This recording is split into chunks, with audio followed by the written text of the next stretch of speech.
Hello viewers, it's me and Annette again. We're still at Indiana Dunes, but we're going to have a little conversation about our feelings about things. We are both readers. There's a lot of emails we get. There's a lot of things that come up in the readings, and we're going to discuss a little bit of it. And maybe it'll ring for some of you, but it'll give you some idea of where we're at and how we do things and different subjects that come up. So enjoy. Okay. Annette, we decided, and this is very spontaneous, an idea of mine, and since we're in the setting in that, I thought it'd be nicer than being inside of a building, okay, and doing this. Yeah.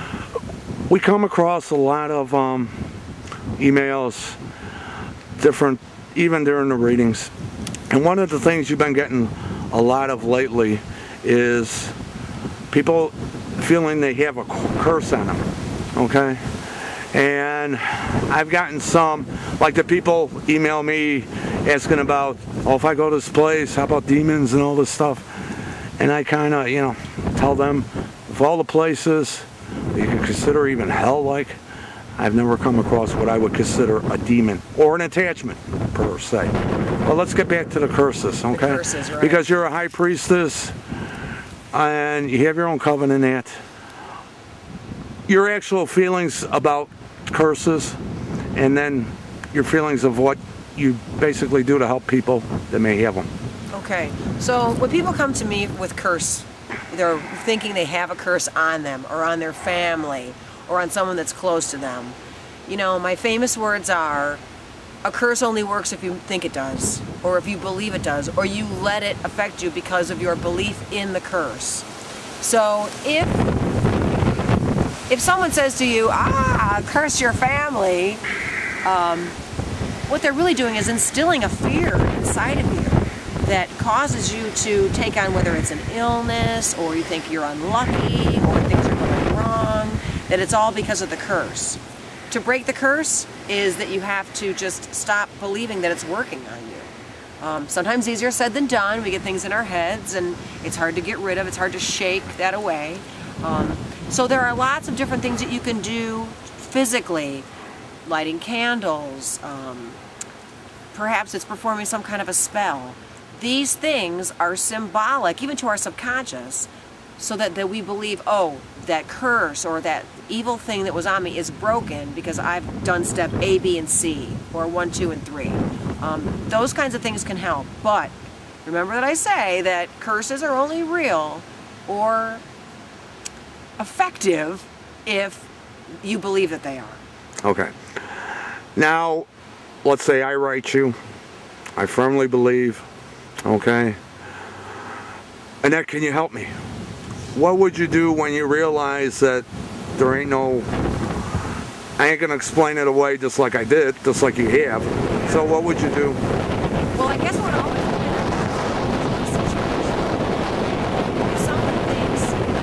is someone came to me once and said, I think there's a curse on you. Annette, can you help me?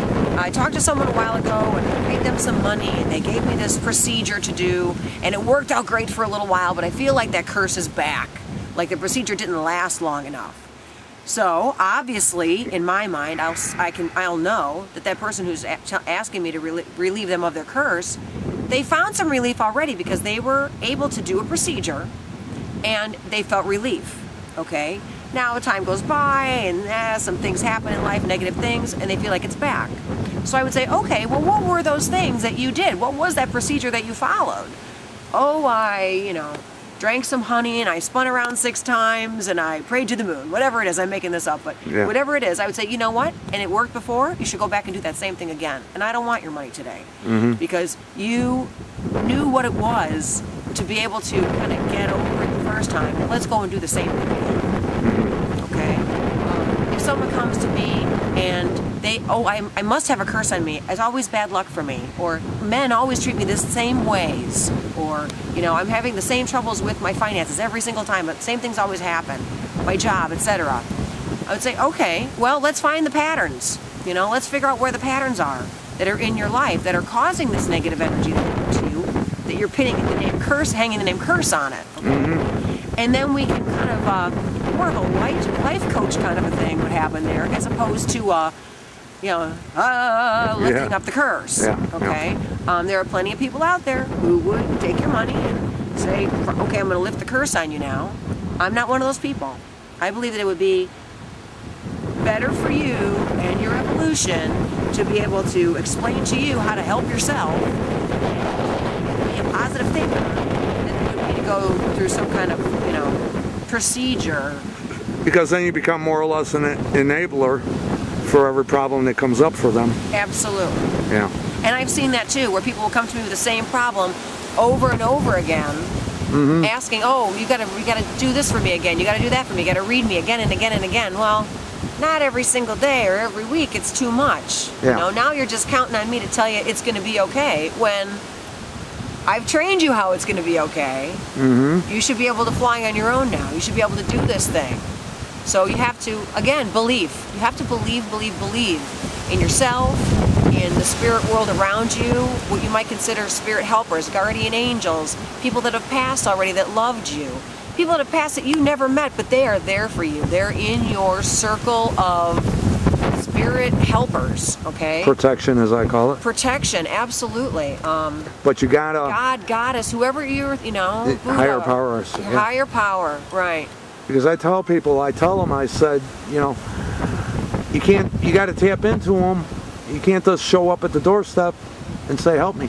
If you got if you got loved ones that pass away, think about them when you lay down. Just even a simple, I miss you, I hope you're doing well. Absolutely. Yeah. And those people that you love that are passed already from this human lifetime, they're going to be in your heart. It's not so hard to I got to remember to tell my dead mother. It's easy, because she's gonna, and you'll see it too. The more you practice that communication with the dead, definitely, the more they present themselves to you. Oh, look, Mom took care of that thing. I didn't have to worry. Right. A lot of little ways in life things happen. Oh, I have to go back to the house. Darn it, I forgot to curse. Yeah, something was stopping you from some other greater thing. From something bad that was going to happen, or for something that you didn't need to deal with. But count on those spirits, or those beliefs, and those beings, however you want to think about it, because we all have a different system of how we think, whether we're in the religion named this, or this. It's always going to be the same kind of a thing. Believe in your powers, and you'll have them. They'll be there. Now, if let's say somebody told me, oh, I got a curse on you. I just put a curse on you. Okay. And I responded. Let's say I didn't believe it, but I responded, well, my higher power won't allow it. Oh. Is there truth in that? Absolutely. I tell my kids all the time, oh, what if something evil comes? I'm like, they will not dare to come here, because I'll be here to kick their butt. You're exactly right. Those things that protect us will not allow it. Right. And you have to believe that they won't allow it. Right. You have to believe they're bigger, stronger, faster, braver, smarter, etc., than I am here, because they have universal knowledge that we can have, but most of us don't tap into very often. So, absolutely, Ed, I would totally agree with that. You can't pull this off on me, because all my, my circle of protection is going to stop you from getting in. It's like I receive emails, what do you use for protection when you go in these places? Nothing. What do you mean nothing? You go through any type of praying or anything? No. Oh, rituals? No. Why not? Because my higher power's got me protected. But you believe that automatically. Right, it's automatic. Yeah. You don't have to stop and say, okay, Mom, Dad, Joe, cousin Billy, any people, you know that they're there. They're installed. Yeah. Yeah. Now, if you don't have those people installed, and you're going to go out on some kind of things like Ed goes out on, and paranormal, and, hey, everybody, come on out and play. Who's here in this insane asylum from 1919? Then, you better, if they're not installed, then you better either install some or ask them to come, invite them to be with you. And, very important here, once you invite them to be with you and you're out of that space where you felt you needed protection, thank them and release them. That's like calling somebody on the phone over and over and over. Every time they pick up, there's nothing there. You know? So you got to be able to hang up the, goodbye, I love you, hang up the phone. Take a break. Okay. Ed, people ask you all the time when you're doing readings about romance, what kind of advice can you give for the modern person? For the modern person, well, let's put it this way. Let's keep it on a professional level and not personal level thoughts, because that could be in a book in itself. But as far as when people sit down, there are a lot of people who are having problems with romance, relationships, and I heard good advice, and I use this today. A lot of them sit down and they're dating one guy. They're dating one guy. It's like, okay, when you're dating one person, that person stands out among just one person, themselves. You don't have nothing compared to. Maybe a past relationship, blah, blah, blah. And usually you fall for somebody that's kind of like the past relationship. That's what I've been finding. So the advice would be is date many people at one time, and have one individual that's good for you. And remember, you're valuable. Be you a guy or a woman. You're a valuable person. That one person will stand out among the others, okay? And that's the one you should be dating. And don't, that person's not my type, okay? Well, maybe that's what you don't need is your type that you like. Give the person that's not your type a chance. It may make life a little bit more interesting, okay? Opposites attract kind of a thing? Yeah. And those are usually the longest relationships. What I heard by the individuals that were talking, those that look for the ones that are their type and are like them, etc., 90% of them, they fail in due time.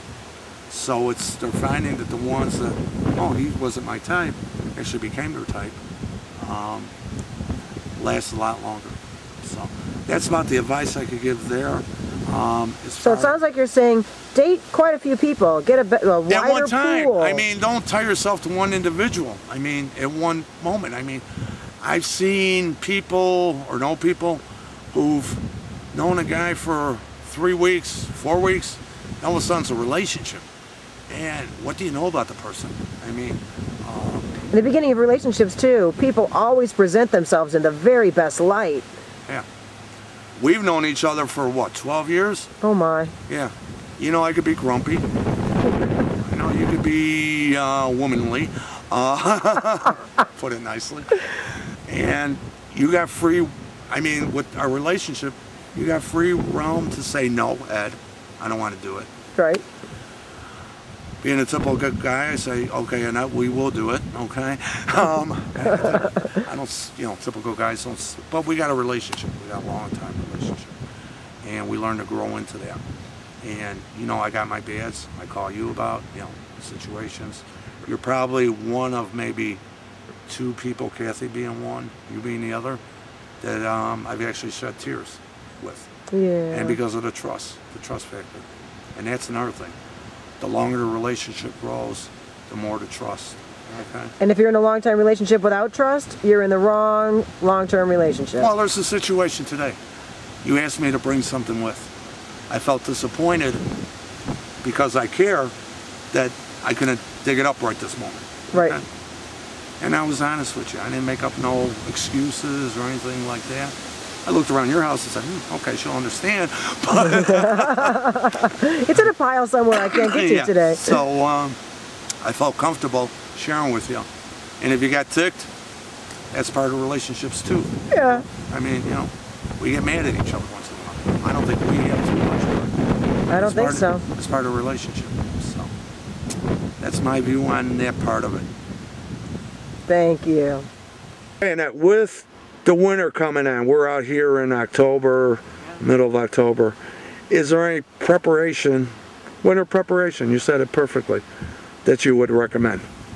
Well, looking at it from a pagan point of view, you want to make sure that these are the days when the nights are longer, the days are shorter. Okay, they're going to shorten in length. And in that time, a lot of us feel it. That lack of light, that lack of sunshine kind of makes us feel dreary, down.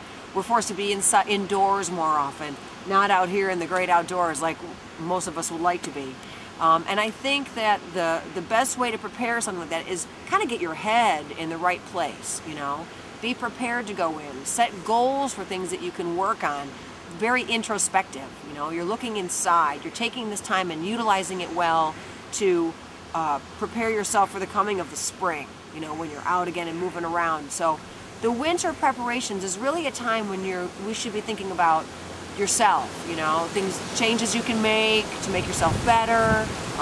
Try to, you know, find forgiveness for things that are, you know, clogging up the past, and looking forward. So we're always looking for the sun to shine. Yeah, we got a cloudy night, and we hear the storm kind of rolling in, so it's kind of cool. It adds a little atmosphere to my little pagan witch being here. Okay, let's go a little further. Talk about winter and how about Christmas as far as the way you and your family celebrate it? Well, we call it Yule. And for children, we talk about the Holly King. You know, we have the Holly King and the Oak King. The Oak King rules over the light half of the year, and the Holly King rules over the dark half of the year.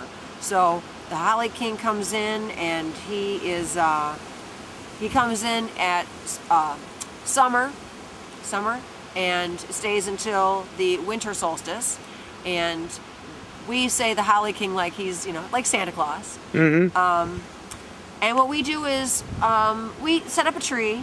For myself, I decorate it in all suns because this is and sunshines, because this is the time of the year when we're going to get to the longest night, and the sun progressively then after Yule, December 21st, the days will get longer and longer and longer.